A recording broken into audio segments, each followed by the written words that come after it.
In this video, we're going to be talking about the widely held belief that you must ignore your ex if you want them back. In case you're new here, my name is Clay with ModernLove.life, where we help you get the great, loving relationship that you're looking for without having to play mind games, without having to play hard to get, and without having to pretend to be someone or something that you are not. This is probably going to be a controversial video, so if you do like it, please help me out by hitting that thumbs up button. It does send a message to YouTube and their algorithm that this is a good video and that they should maybe show it instead of maybe some of those other videos that say that you must always not contact your ex and ignore them.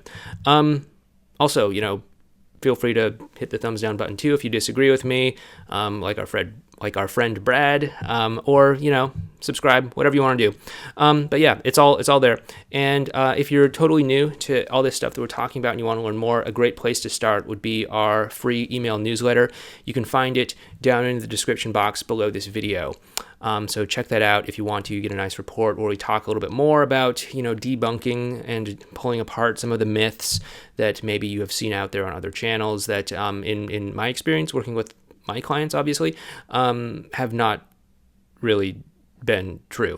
So with that being said, let's get into this. So there is this belief, this mantra, this, in my opinion, kind of a dangerous, closed-minded, let's put the blinders on and just sort of like barrel forward kind of belief in this whole world of getting back together with your ex and saving your relationship. And this belief is that you must ignore your ex for some period of time. You must do it. You just have to trust the plan. You have to ignore everything that your gut is telling you and just do it. Do no contact.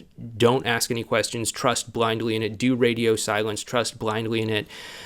Just barrel forward. And I want to address that because it is not true, in my opinion. Again, don't get me wrong. I've been there myself. I remember going through my first, big breakup with my big ex back in 2003. I remember logging on to this, online forum. It's all we had back then in 2003. There's no YouTube or anything like that. And just looking at how to get back together with my ex. And a lot of people were talking about this thing called the no contact rule, how you had to do it, all that stuff. And it scared me. It did. It really scared me. I thought that the thin thread of connection that we did have, the thin thread of contact that we did have, however strained it might be, was all that was keeping her from just forgetting about me and moving on. I totally get it. I've been there. And there are also times when you do need to kind of go into that fear and do it and do something like no contact. I actually ended up doing no contact with that ex, and things actually did get better and all that. But there's times and places for no contact, absolutely. But you don't need to just blindly do it all the time. I worked with clients before who have gotten back together with their exes without using no contact. And they've done it because it didn't make sense for their situation. It didn't make sense for them to just cut contact, because cutting contact and doing no contact can sometimes be helpful, but it can also sometimes send the wrong message. When people have poor interactions with their exes, when people have things that don't go the way that they want them to, maybe you two of you end up in an argument. Maybe the two of you have some sort of disagreement. Maybe they're not texting you as much as you want them to. Maybe they're in a rebound relationship or something like that. And I get a lot of questions from people that are like, hey, this thing happened. Should I do no contact? And you run a very real risk of doing that because you send a message to your ex that, hey, when the going gets tough, I go away. And that's not a very strong relationship message to be sending. When the going gets tough, I go away. If that person, if your ex, is interested in having a relationship, a good relationship over the long span, and they see you as, when the going gets tough, I go away, they're going to be like, well, what happens when, we're having a fight with our future kids and we have a disagreement about parenting styles or something? You going to run away? What happens when things are tough and we're having a tough time paying our mortgage? You going to run away? What happens when I'm, experiencing some sort of depression or something like that, and I can't connect with you in the way that I normally can, are you just going to run away and leave me? These are strong signs that you could be inadvertently sending to your ex that I'm not relationship material. So you have to be careful about this stuff. So I mean, like, don't think that you must ignore your ex. Don't think that this is an important, critical component in doing it. I mean, granted, there are definitely times when it makes sense to do no contact. For me, I did no contact with my big ex because us being in contact was doing more harm to our connection than it was doing good. And so it made sense for me to take a step back and say, okay, whatever I'm doing isn't working. Let's take a step back and reassess. And then, through no contact, we can kind of hopefully, calm down my own thoughts, and also work on whatever wasn't working. And then, that way when we do get back in contact, we can actually have better interactions. That totally makes sense. But you have to be careful about the message that you're sending. You really do, because you could be sending the wrong message. And again, I have worked with a lot of people who have not done no contact and they've still gotten back together with their ex. They've just, it just didn't make sense for them. So don't think that this is a critical step. If you do want to learn about our take on the no contact rule and all that, we do have a video playlist up there, by the way. It kind of covers how our version of no contact, which we call active no contact, is a little bit different than the passive no contact that you may have seen recommended on other channels and in other videos that were not made by me. And that might be something to consider before you think about doing no contact or not doing no contact. But you really got to be careful about this. You really do, because I see a lot of people out there that are encouraging you to turn your brain off and to just blindly follow some arbitrary plan of no contact without thinking about the message that it's sending, without thinking about whether or not it makes sense in your situation or whether or not it's right for you or how it's going to affect your ex.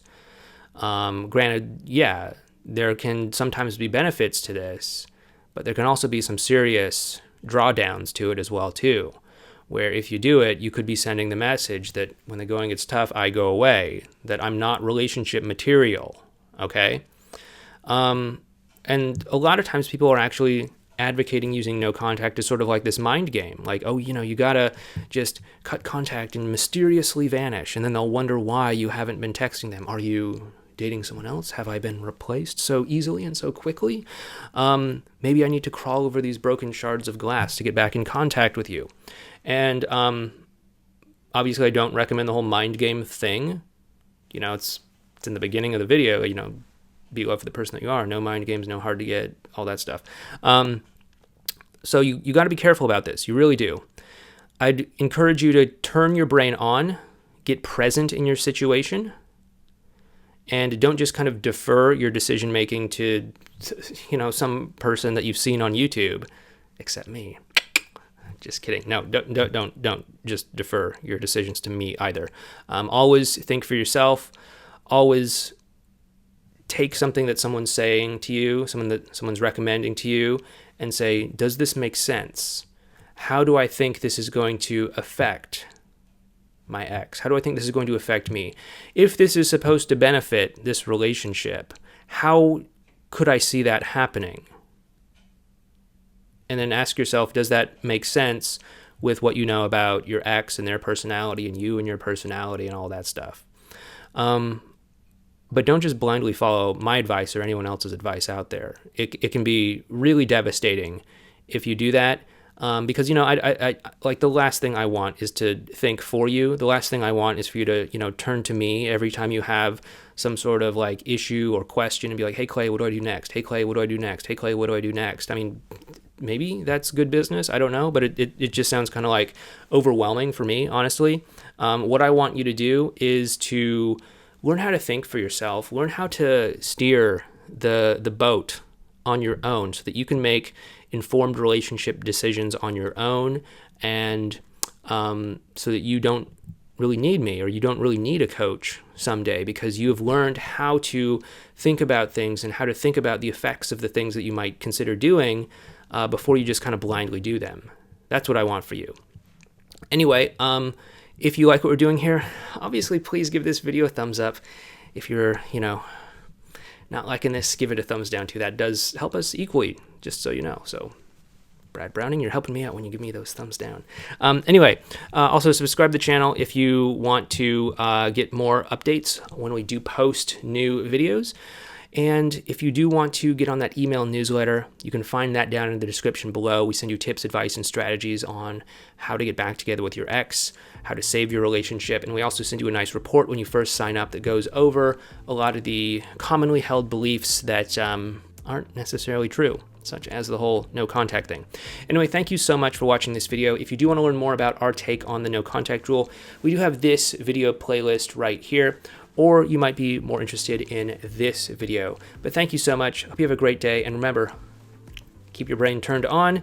Don't turn it off. Don't defer your decisions to someone else. And always think for yourself. Take care.